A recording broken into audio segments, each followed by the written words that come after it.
In this video, I am going to show you how to make different kinds of graphs in Excel and then some of the aspects which we can customize in our graphs.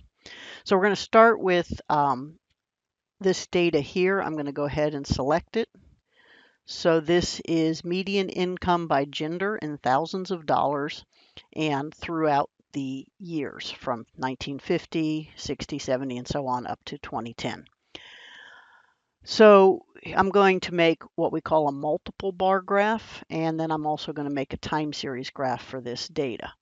So of course the charts are over here on the Insert tab, and we want a bar graph.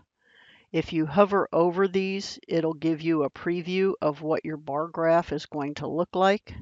Okay. And none of these are really doing it for me because they're showing the years up along the y-axis, and I don't really want the years to be part of the data. I want that to, or part of the graph. I want that to actually be along the x-axis. So what I'm going to do is I'm going to go down here to More Column Charts, and then you see I have this option here where we have the male-female bars right next to each other. So we can do the direct comparison between male and female. Or you have this where you have the male on one side and the female on the other side. And which one of these you choose really depends on exactly what you're trying to show. So I'm going to go ahead and choose this graph, okay, and insert it. And once we insert the graph, we're going to want to customize it a little bit. We don't want it to just say chart title here. So if we click in that, and I double clicked and this format chart title came open, but I can just highlight it here and change it, and we'll call it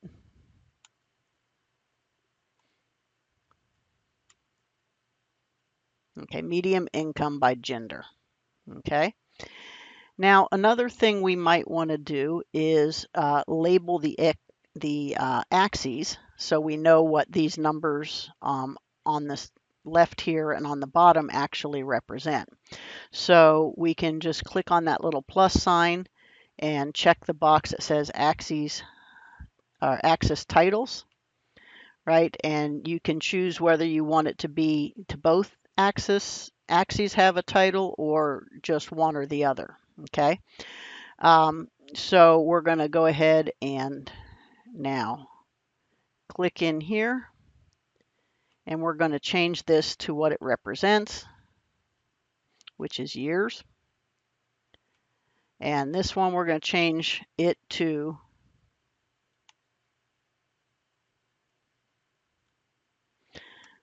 medium income by gender. And we're going to put the units here in thousands of dollars. Okay, so it's important that we know that the units of that, and so we'll do that. And then I'm going to just drag this and move it so it's a little more centered there. Okay. All right, so we have that, so we know what the units are. Also, if we don't really like the colors, we can change the colors. I'm okay with the blue, but I'm really not okay with this orange. So I'm just going to tap on these bars here, and it opens the formatting thing. The paint can is where we change colors. So we have choices. We could just have no fill at all if we want, but I don't like that. We can have a pattern fill where you can choose a pattern and or a solid fill. But I'm going to actually choose, that's kind of too bright of a pink for me. Let's see. Yeah, we'll just stick with it. I got a nice bright pink. Maybe I'll change the male then to a brighter blue here. Okay. So you can change the colors, and of course we talked about before how you can change your gap width if you want, so you can make your bars touch each other. Notice that these bars are actually touching on the wrong side, so we don't want to do that. We don't want to have them touching on the wrong side. So we'll change the gap width here of these bars. Okay, let's see. This will leave them all at 10%. Okay. That's not good because this bar should correspond to this bar, so it should be closer. So let's do that by the series overlap of 0. There we go. Now the bars are actually touching each other. And so we know that the bars that are touching correspond to each other. All right. So there's a lot of other things you can do with the graph too. When you click on the graph, this chart design comes open. You can, pick a quick style if you wanted to change the style, have a dark background here or whatever. You can change the colors by picking a color ramp. You can quick layout if you want the data along the bottom, for example, here, or if you want the data values to be up on the top there, you can have that like that. But notice that it kind of reformats your bars when you do that. So if you don't want those gaps, you'd have to do that over again. This one automatically groups the bars together by year, and so on. Okay, now I'm going to go ahead and do a time series graph. And a time series is basically a line graph, and typically we want to let the times be along the x-axis. So I'm going to select the data. I'm going to choose line graph. I can hover and see that I'm not really getting the times or the years along the x-axis in any of these. So I'm going to just go down here, go to more, and then I can see here that I'm getting the kind of thing that I'm looking for. Okay. Now I also want to add some dots to it, and you got to be careful here because if I choose this one, let me select this graph. Okay. It sort of switched the male and the female, and I didn't want that to happen. So if I choose this one, okay, now the male and the female are where they're supposed to be. So you got to watch that and be careful of that. So I'm going to go ahead and choose that chart and hit OK. I'm not going to go through changing the title and, adding the axis titles. That's all the same. But I will talk about if I wanted to change the colors here. So if I double click on the graph and I want to change the color here, there's two parts I have to actually look at. Let me see if I can get that. There we go. So for picking on the paint bucket, there's the line and there's the marker. So the line is the line and the marker is the points. Okay, so I'd actually have to change them both. So I would change the line to my darker blue, for example, and then I would come here and I would change the marker to my darker blue. Okay, and then the same thing here. I can change the marker to the pink and then change the line to the pink. Okay, and notice that it still looks kind of weird, like there's a different color outline around those things. And so we can take care of that by simply, going back here and on the marker, oops, lost it. Oh, there it is. Okay, so marker, we can actually just say no line around the border on both of these. Okay, so no line around the border, and then we got rid of that orangey looking thing. All right, so this is called a time series graph, and so I just wanted to show you, what it was and how to change those colors where you have to actually change the dots and the lines separately. So next we are going to look at a pie graph or a pie chart. Okay, so for that I'm going to use this data here of bears and the years that they were born. And so we're going to go ahead again and select the data. Okay. We can insert, choose the pie charts. And we have various different, we have a standard pie chart here. We have, you know, these other types. We have a 3D pie chart. If we go to our more graphs, we have this one, which actually puts the years there. Now, I'm just going to purposely choose the one that doesn't have the years there, so that I can show you that if you made, you know, like if you just went, let's go cancel here. So if you just went up here and said, oh, I'm going to use that pie graph, and then you didn't put the years, well, this is going to be a problem, because notice that all these slices of pies are all the same, right?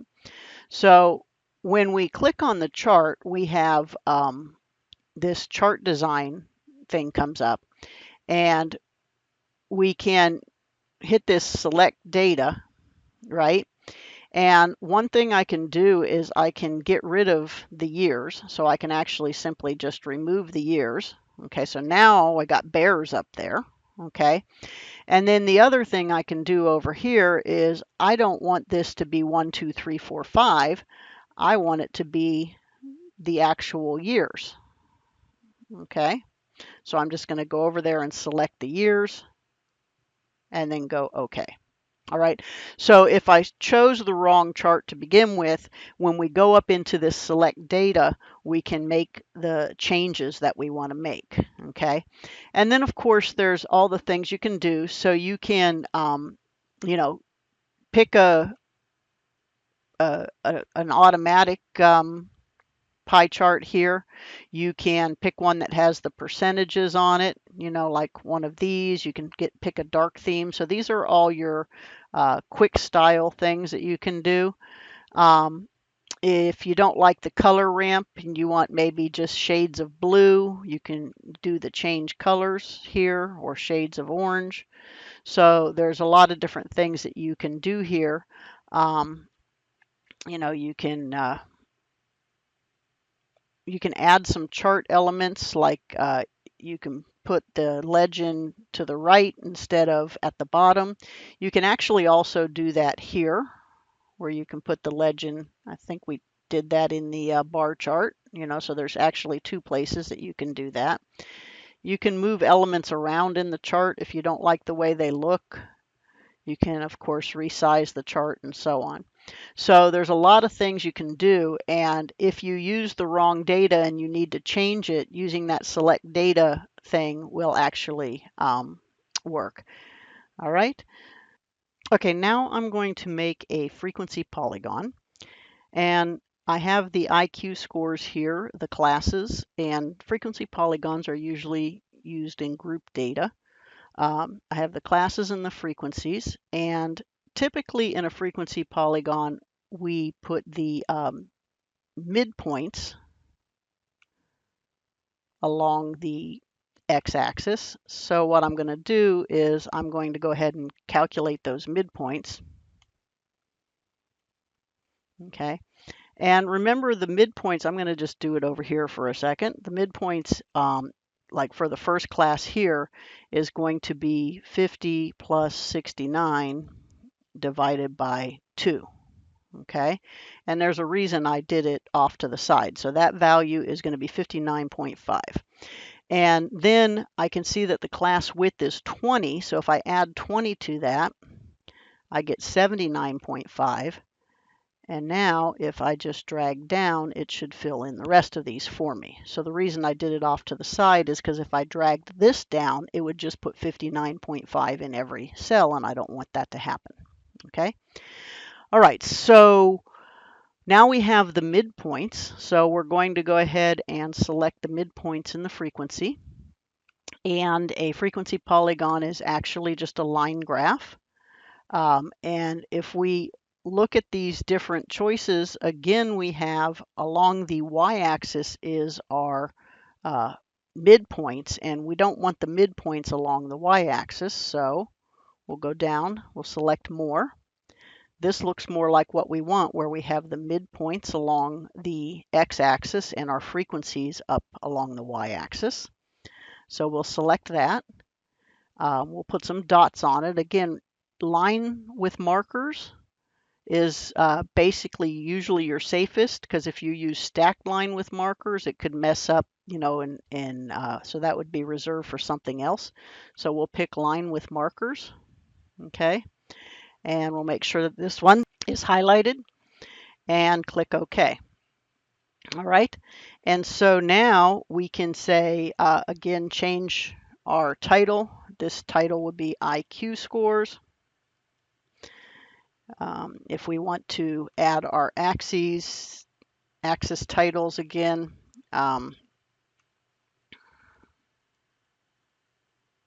or we could say this is actually class midpoints, and this one is actually frequency. Okay, and that's pretty much it. And the rest of it is very similar to what we did with the other graphs.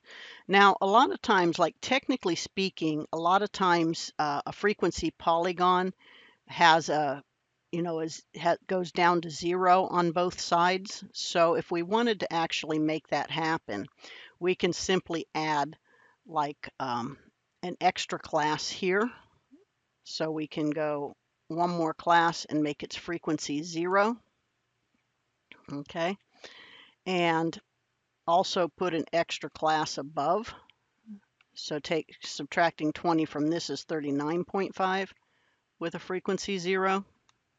Okay. And then if we select these values, so we're going to insert this one with points. Okay. And so you can see that they're really quite similar, except for this one goes back down to the x-axis on both sides, whereas this one does not. Okay, so to be technically correct, we really should add those extra 2 classes to make that thing go back down to 0. It still gives us the same information by looking at the graph. Okay, now I'm going to do a stem and leaf plot, and unfortunately there's no fancy insert stem and leaf plot in Excel, but we can do it. So I'm going to use these ages of, these are actual ages of students in one of my classes. So I'm going to go ahead and highlight all this data. Okay, and I'm going to sort it from smallest to largest.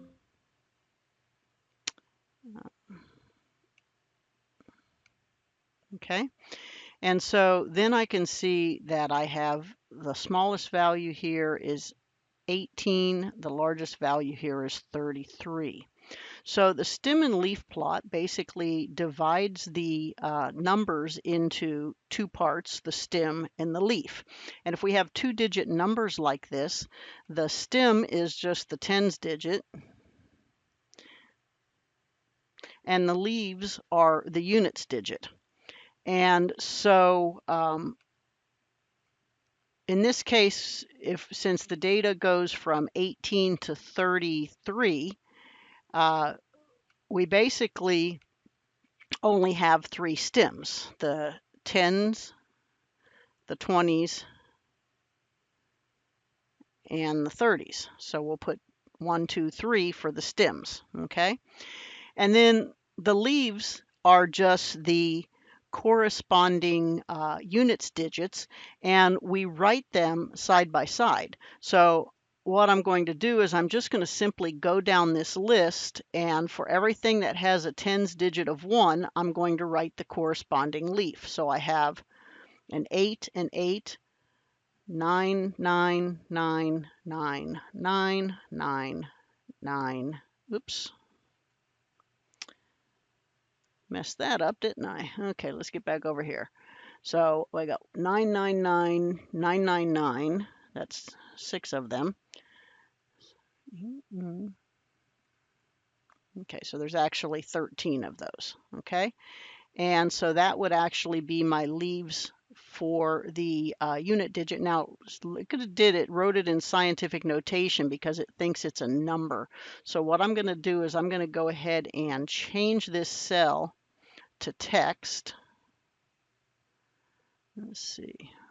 Okay, why did that not work? So 8. There we go.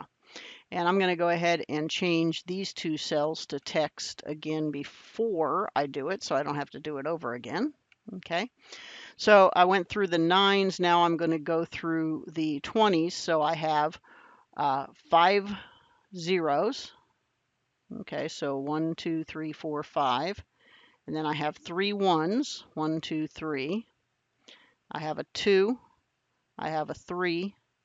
I have 2 5s. Okay. And so I hit enter and I have this. And then for my 3s, I have a 30, a 31, and a 33. So I'm going to have a 0, a 1, and a 3.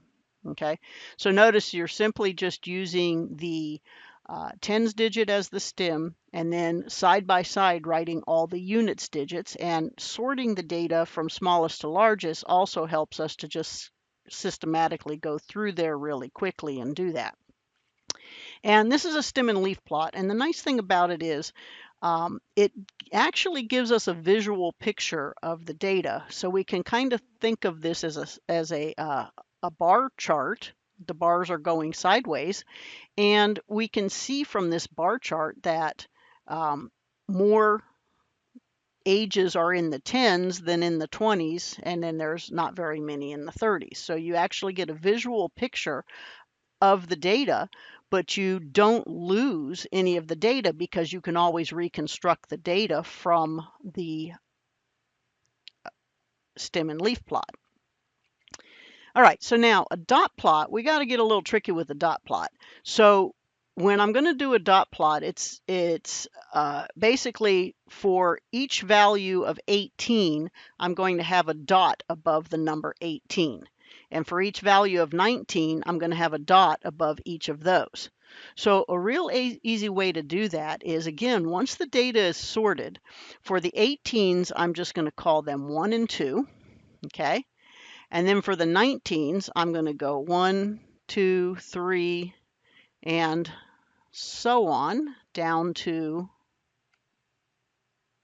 here.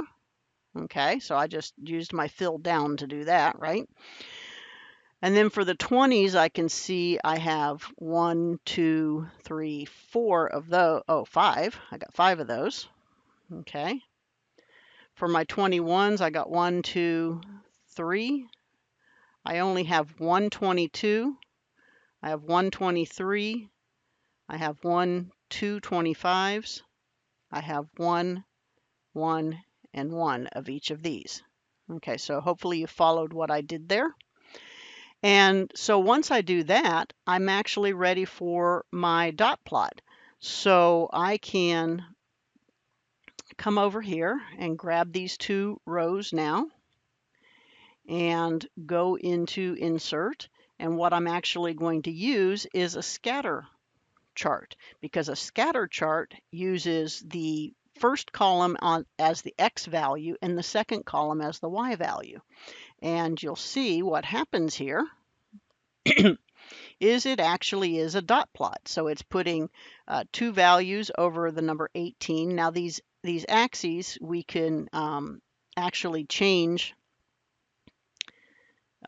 some of the properties of the axes because we can't really see what the numbers are here because of this. So I'm just going to highlight the numbers down here and then go to the bars, and it has axis options. So we could do a minimum of, let's say we'll start at 15 instead of starting at 0, and then we'll end at 35. That's good. So then we can, instead of going by 5s being labeled, we can go by 1s, labeling them. Okay.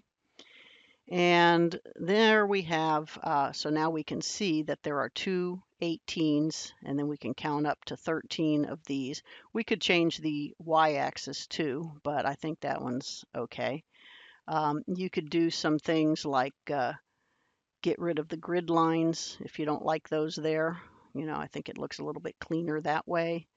But in any case, and of course, change the title, label your axes and all that stuff. But this is the idea of a dot plot. So that's kind of the easiest way to do it is first sort your data and then, label each individual number 1, 2, 1, 2, 3 up to 13 because there's 13 of those and so on. And then it's just going to plot all those points in a nice little dot plot.